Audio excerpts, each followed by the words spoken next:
Hello everyone, welcome back to my channel. So आपको इस video का टाइटल और थंबनेल देख के तो पता चल ही गया होगा कि आज की वीडियो के अंदर मैं आपको बताने वाली हूँ मैंने जो टिप्स और स्ट्रैटेजी यूज़ करी थी for clearing my UGC NET JRF examination in first attempt. So जैसा कि मैंने आपको प्रीवियस वीडियो में बताया था, अगर आपने वो देखी होगी तो आपको पता होगा कि मैंने जो अपना रिजल्ट था इस एग्जामिनेशन का वो आप लोगों के साथ शेयर किया था। तो जिन्होंने नहीं देखी है वो जाके एक बार देख लें। तो वैसे मैं बता देती हूँ, मेरा जो रिजल्ट था उसमें जो मेरे मार्क्स थे वो थे 214 आउट ऑफ 300 और मेरा जो परसेंटाइल स्कोर था वो बन रहा है 99.6।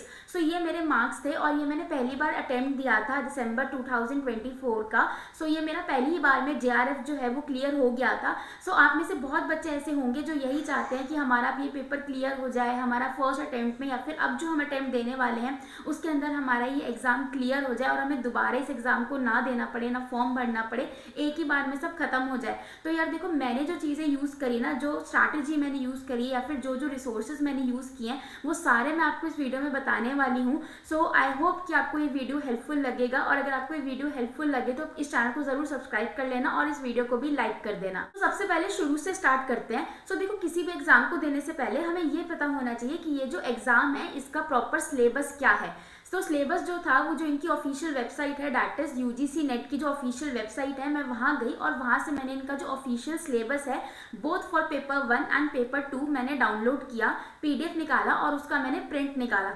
सो पहली चीज़ मैंने यही करी कि जो सिलेबस है उसका मैंने प्रिंट निकलवाया, हार्ड कॉपी रखी मैंने अपने पास ताकि मैं टिक मार्क कर सकूं कि मैंने क्या क्या पढ़ा है या फिर क्या इसमें इंपॉर्टेंट पॉइंट्स हैं। क्योंकि मैं बिल्कुल भी वो डिजिटल वाले जैसे बच्चे आजकल पढ़ लेते हैं ना लैपटॉप वगैरह पे, फ़ोन से, मेरे से वैसे नहीं पढ़ा जाता। मुझे अगर हाथ में चीज़ होती है, बुक होती है, तो उससे पढ़ना ज़्यादा अच्छा लगता है।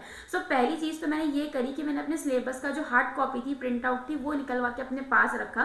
फिर मैंने यूट्यूब पर वीडियोज़ देखे, कुछ चैनल्स हैं जैसे जेआरएफ अड्डा या फिर कुमार भरत सर के, वहाँ से मैंने जो इंपॉर्टेंट टॉपिक्स है ना पेपर 1 के या पेपर 2 के, दोनों के ही, वो मैंने निकाले और जो सिलेबस था अपने उन पे मैंने मार्क कर लिए इंपॉर्टेंट टॉपिक्स, या मैंने साइड में लिख लिए उस यूनिट के साथ में कि इस यूनिट का ये इंपॉर्टेंट टॉपिक है। सबसे पहले मैंने अपना ये काम किया। उसके बाद मैंने आगे क्या किया, मैंने यूट्यूब पे और गूगल पे जाके सर्च किया कि पेपर 1 के लिए कौन सी बेस्ट बुक है और पेपर 2 के लिए जो कि मेरा फिजिकल एजुकेशन था उसके लिए कौन सी बेस्ट बुक है। तो मुझे पता चला कि हाँ भाई, ये बुक इसके लिए बढ़िया है, ये बुक इसके लिए बढ़िया है। और इन दोनों चीज़ों के लिए पेपर 1 पेपर 2 के लिए best online resource YouTube channel, क्योंकि मुझे यूट्यूब चैनल से ही पढ़ना था। मैंने कोई भी किसी तरह की कोई भी कोचिंग या मेंबरशिप कहीं पे भी नहीं लिया, मैंने बिल्कुल फ्री ऑफ कॉस्ट अपना जो सारा काम है वो किया है सिर्फ यूट्यूब से देख के। सो मैं आपको बता देती हूँ, सबसे पहले अपने लिए आप एक बुक चूज करो। सो इस तरह से मैंने पेपर 1 और पेपर 2 के लिए बहुत सारी छानबीन करके अपना पूरा दिमाग लगा के मैंने इनके लिए बेस्ट बुक जो मुझे लगा था कि हाँ अब ये सबसे बढ़िया बुक है, वो मैंने ढूंढी और वो मैंने खरीदी। वो बुक भी मैंने खरीदी, मैंने हार्ड कॉपी में रखी अपने पास। मैंने डिजिटली उस बुक का पीडीएफ डाउनलोड नहीं किया क्योंकि मेरे से वैसे नहीं पढ़ा जाता था।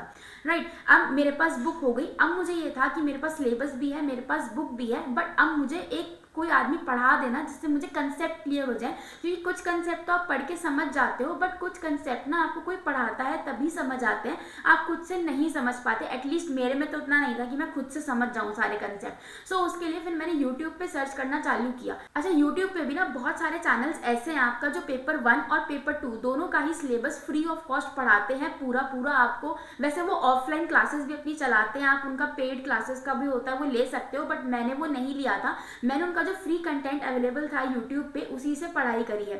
सो जैसे जेआरएफ अड्डा हो गया, कुमार भरत हो गया, तो ये दो चैनल है जो कि मैंने ज़्यादा प्रेफर किए थे। एक अड्डा 24/7 है, वहाँ से भी मैंने पढ़ाई करी थी, बट वो मेरा पेपर 2 के लिए था ज़्यादा। तो पेपर 1 के लिए मैंने यही दो चैनल रखे थे क्योंकि यहाँ से मुझे बहुत ज़्यादा ऐसा लगा था, मतलब मेरा ट्रस्ट था कि हाँ ये रिलायबल है और ये सही पढ़ा रहे हैं। सो मेरा ट्रस्ट फैक्टर बन गया था इन दोनों चैनल्स के ऊपर। सो ये दो चीज़ें मैंने करी। सो अब क्या है ना, मेरे पास मेरा सिलेबस था मेरे हाथ पे, जहाँ पे मैंने अपने सारे इंपॉर्टेंट पॉइंट्स जो थे, जो इंपॉर्टेंट टॉपिक्स थे पढ़ने के लिए कि ये तो मुझे पढ़ के जाने ही जाने हैं, मैंने वो सारे मार्क करके रखे। उसके बाद मुझे पता था कि मुझे ये बेस्ट बुक है और मुझे इसी बुक से पढ़ना है, वो बुक मैंने खरीद ली। और उसके बाद मुझे यूट्यूब पे भी कौन से चैनल से पढ़ना है मैंने वो फाइनलाइज कर लिया। क्योंकि यूट्यूब पे भी ना यार बहुत सारा फ्री का कंटेंट है, बहुत सारी आपको वेबसाइट्स भी मिल जाती हैं पढ़ने के लिए, बट ये आपको चूज़ करना पड़ेगा कि आप कहाँ से पढ़ते हो, आपको किसका पढ़ाया हुआ समझ आ रहा है, प्लस जो आपको पढ़ा रहे हैं वो कितना वैलिड और कितना जेन्युइन पढ़ा रहे हैं। सो ये जब तीनों चीज़ें मेरी फाइनलाइज हो गई थी, तब से मैंने अपनी जो तैयारी थी वो बिल्कुल फोकस के साथ करना शुरू कर दिया था। सो मेरा एक पूरा रूटीन रहता था कि मुझे इतने से इतने बजे तक ये काम करना है, इतने से इतने बजे तक मुझे ये काम करना है, क्योंकि साथ में मैं यूट्यूब वीडियोज़ भी बनाती थी। सो मुझे अपने दोनों कामों को, पहला तक मुझे पढ़ाई करनी है इस एग्जाम के लिए, और दूसरा मुझे अपने यूट्यूब पे भी रेगुलर वीडियोस डालनी है। सो ये दोनों चीज़ों के लिए ही मुझे अपना बैलेंस बना के रखना पड़ता था। सो मैं उसी तरीके से पढ़ाई करती थी। रोज़ का टॉपिक मार्क कर लिया कि आज मुझे ये टॉपिक तो पढ़ना ही पढ़ना है, ये टॉपिक तो मुझे अच्छे से करना ही करना है। ये सारी चीज़ें मैं करती थी। रोज़ का टारगेट जो बनाया ना, उसको मैंने पूरा किया। कई बार होता था कि नहीं हो पाता, बट नेक्स्ट डे मैं उसको कवर कर लिया करती थी, वो कोई ऐसी बात नहीं होती थी। बट आपको करना पड़ेगा कवर, क्योंकि यार देखो, कंसिस्टेंसी इज द की। अगर आप कंसिस्टेंट नहीं रहोगे ना, तो आप ये क्या, आप कोई भी एग्जाम ढंग से नहीं निकाल पाओगे, नहीं क्लियर कर पाओगे। सो कंसिस्टेंसी इज द की। सो मैंने भी यही चीज फॉलो करी। सो मैंने फिर पूरा फोकस दिया कि मैं दिन के at least 5 to 6 hours, 6 to 7 hours मैं अपना डेडिकेटेडली पढ़ाई करूं, और बाकी का जो टाइम होता था वो मैं यूट्यूब को दिया करती थी, क्योंकि मैं इस चैनल पे भी अपने रेगुलर वीडियोस डालती रहती हूँ। सो मतलब मेरा ये टाइम डिवीजन पूरा बटा हुआ था। उसके अलावा जो सोशल मीडिया और ये सारी जो डिस्ट्रैक्शंस है ना, ये भी कंप्लीटली अवॉइड करनी है। मैंने यूट्यूब चलाना भी बिल्कुल बंद कर दिया था। ज़्यादा से ज़्यादा 15 मिनट 20 मिनट पूरे दिन में बस, और रील्स देखना तो बिल्कुल ही बंद कर दिया था, क्योंकि मेरे दिमाग में पूरा टाइम यही चलता रहता था कि मुझे वीडियोस देखनी है, मुझे अपने पढ़ाई की वीडियोस देखनी है। तो मेरा सारा टाइम वही निकल जाता था, और मुझे बिल्कुल भी टाइम नहीं मिलता था कि मैं फालतू की चीज़ें देखूँ यूट्यूब पे, क्योंकि मुझे पता था वो मेरा ही टाइम वेस्ट हो रहा है। राइट। अब सबसे बड़ा क्वेश्चन बच्चों के दिमाग में यह आता है कि क्या हम बिना कोचिंग के, बिना किसी पेड मेंबरशिप के, क्या हम ये एग्ज़ाम निकाल सकते हैं? तो मैं आपको बताती हूँ कि आप बिल्कुल ये एग्ज़ाम निकाल सकते हो। आपको कहीं पे भी कोई ऑनलाइन कोचिंग या ऑफलाइन कोचिंग लेने की कोई ज़रूरत नहीं है इस एग्ज़ाम के लिए। यूट्यूब पे बहुत सारी फ्री क्लासेज हैं। आप चाहो जिस मर्जी टीचर से पढ़ लो, वो आपके ऊपर है कि आपको किसका अच्छा समझ आता है, तो वो आपके ऊपर है। मुझे तो जिन लोगों का समझ आता था मैं उनसे पढ़ लिया करती थी। So it totally depends on you. अच्छा, एक चीज़ मैंने और क्या करी, जब मेरा एग्जाम पास आने वाला था ना, मुझे पता था कि अब 15-20 दिन रह गए हैं एग्जाम के लिए। सो मैंने क्या किया, मैंने एक बड़ा सा कॉपी का पिन पेज निकाला, और मैंने उसके ऊपर पेपर 1 और पेपर 2 के मैंने सारे टॉपिक्स लिख लिए, जैसे 1 2 3 करके, यहाँ पे आपको दिख भी रहा होगा। मैंने सारे टॉपिक्स लिख लिए, और जो जो टॉपिक मैं पढ़ती जाती थी, और जिन जिन टॉपिक्स के मैं नोट्स बना लिया करती थी ना, उनके आगे मैं टिक मार्क मारती रहती थी। और वो जो पेज था ना, वो मैंने दीवार के ऊपर, दरवाजे के पीछे पेस्ट कर लिया था, ताकि जब भी मैं कमरे में पढ़ने घुसती थी ना, तो मुझे कुछ नहीं देखना, मुझे वो सीधा दीवार दिखती थी, और मुझे दिखता था कि हाँ अच्छा, मैंने ये पढ़ लिया है, ये पढ़ लिया है, ये पढ़ना है, इस पेपर 1 में ये रहता है, पेपर 2 में ये रहता है। तो मुझे सारी चीज़ एकदम सामने दिख जाती थी। आपको इमेज पे भी दिख रही होगी वो फोटो। सो इस तरह से मैंने एक पेपर चिपका लिया था अपनी दीवार के ऊपर, रूम की वॉल के ऊपर, ताकि मुझे ना एक ऐसा मतलब किक स्टार्ट हो जाए कि अब आजा, इतना तेरा सिलेबस बच रहा है, देख ले, और पेपर में इतने ही दिन बचे तो चुपचाप पढ़ने बैठ जा। तो इससे मुझे बहुत मतलब डर लगता था, मोटिवेशन तो मैं नहीं कहूँगी, डर लगता था कि इतना सिलेबस अभी तेरा रहता है तो चुपचाप पढ़ ले। ठीक है, तो आप ये चीज़ भी कर सकते हो। अब यार सबके अपने अपने तरीके होते हैं। मैंने तो अपना ऐसा तरीका निकाला था ताकि मुझे पता रहे कि मेरा इतना सिलेबस रहता है और मुझे ये टॉपिक्स अभी पढ़ने हैं। इसके अलावा दूसरा जो क्वेश्चन बच्चों के दिमाग में रहता है यार, कि क्या हमें नोट्स बनाना ज़रूरी है, क्या हम नोट्स बनाएं या फिर हम बुक में ही मार्क कर लें, किस तरह से पढ़े, कैसे करें। सो यार देखो, कुछ चैप्टर्स के तो ना मैंने भी नोट्स बनाए थे, क्योंकि कुछ चैप्टर बहुत मतलब आप उनको ईजी लैंग्वेज में करके या फिर पैराग्राफ में लिखे होते हैं, तो हम उनका फ्लो चार्ट या टेबल वेबल बना के उनको ईजी तरीके से लिख लेते हैं ताकि हमें याद हो जाए। कुछ चैप्टर ऐसे होते हैं जो बिल्कुल ही थ्योरी बेस होते हैं, वो आपको रट्टा ही मारने पड़ते हैं, जैसे कि हायर एजुकेशन है, ये बिल्कुल रट्टे वाला सब्जेक्ट है। ठीक है, या फिर जितनी भी साइकोलॉजी की थ्योरीज हैं जो हमने टीचिंग वाले चैप्टर में पढ़ी है ना, स्टूडेंट की टीचिंग लर्निंग थ्योरीज वगैरह, ये भी सारी रट्टे वाली चीज़ें। तो इनके नोट्स मैंने नहीं बनाए थे, मैंने डायरेक्टली बुक में ही मार्क किया था और मैं वहीं से पढ़ती थी। बुक में मैंने बुक को मैंने बहुत बार अच्छे से रिवाइज किया है। सो जितने भी चैप्टर्स थे बुक के अंदर, पेपर 1 के या पेपर 2 के, उनको मैंने बहुत अच्छे से 2-3 बार रिवाइज किया था। सो ये चीज़ आपको भी करनी है। जितनी ज़्यादा रिवीजन करोगे उतना ज़्यादा अच्छा रहेगा। अच्छा, कुछ बच्चे ना ये भी करते हैं कि हम पूरा सिलेबस कर लेंगे, उसके बाद हम MCQs करना स्टार्ट करेंगे। सो ये चीज़ आपको नहीं करनी। मैंने क्या एक चीज़ अलग करी थी, मैं आपको बताती हूँ।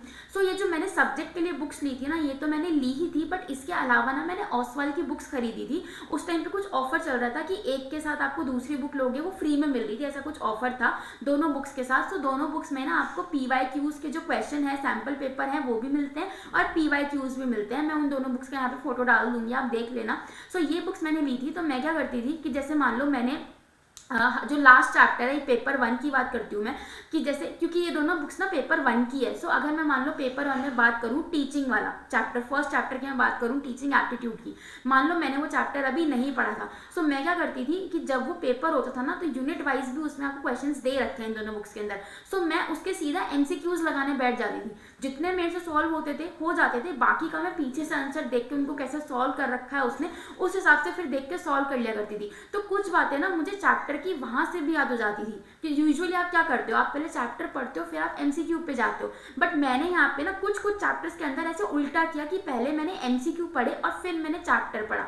सो इस चीज से क्या हुआ ना, मुझे थोड़ा आइडिया भी लग गया, प्लस मेरे दिमाग में ये बात भी थी कि कल को अगर मैं ये चैप्टर नहीं पढ़ पाती सो एटलीस्ट इस चैप्टर में से आए हुए या फिर इस यूनिट में से आए हुए जो PYQs है उनको मैं पढ़ लूँ, क्या पता PYQ से रिलेटेड ही कोई क्वेश्चन दोबारा आ जाए एग्जाम के अंदर।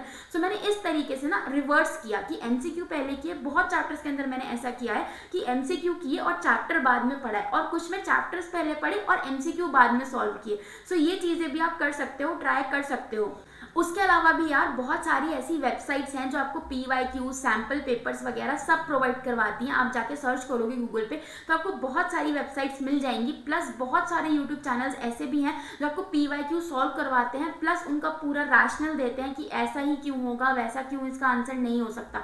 सो आपके जो सारे कंसेप्ट हैं ना वो वहाँ से क्लियर हो जाएंगे। सो आई डोंट थिंक कि आज के टाइम पे जब आपके पास इतनी प्रिविलेज है कि आप सोशल मीडिया यूज कर सकते हो, वहाँ पे इतने सारे टीचर्स हैं आपको पढ़ाने के लिए, सो आप क्यों उसका फायदा नहीं उठाते हो। मतलब वी आर सो ब्लेस्ड कि हम इस जनरेशन में है कि हम बिना किसी कोचिंग के, बिना किसी और पेड मेंबरशिप लेके अपना जो पूरा सिलेबस है वो अच्छे से पढ़ सकते हैं ओनली फ्रॉम यूट्यूब। कुछ चैप्टर के तो मैंने नोट्स भी यूट्यूब, पेपर 2 के कुछ चैप्टर के तो मैं सच बता रही हूँ नोट्स भी मैंने यूट्यूब से ही देख देख के बनाए हैं, उनका ऐप डाउनलोड कर करके मैंने वहां से PDF डाउनलोड करी है। सो अगर आप चाहते हो तो आप कर सकते हो, और अगर आप नहीं करना चाहते हो ना यार, तो आप चाहे कितनी ही चीजें इकट्ठा कर लो अपने आसपास, आप नहीं कर पाओगे, क्योंकि वो करके ना आप खुद को ही पागल बना रहे हो कि अच्छा मैंने इसकी कोचिंग ले लिया, अगर अब मेरा नहीं होता तो इसकी गलती कि इसने ढंग से नहीं पढ़ा है। पढ़ना आपको खुद ही पड़ेगा, आपको कंसिस्टेंट रहना पड़ेगा। ऐसा भी नहीं कि एक दिन छोड़ा फिर दूसरे दिन पढ़ लिया, फिर तीसरे दिन छोड़ दिया, फिर मन किया तो पढ़ा, नहीं तो नहीं पढ़ा, ऐसे नहीं चलता। आपको अगर कोई भी एग्जाम क्लियर करना है ना, आपको थोड़ा कंसिस्टेंट तो यार रहना पड़ेगा।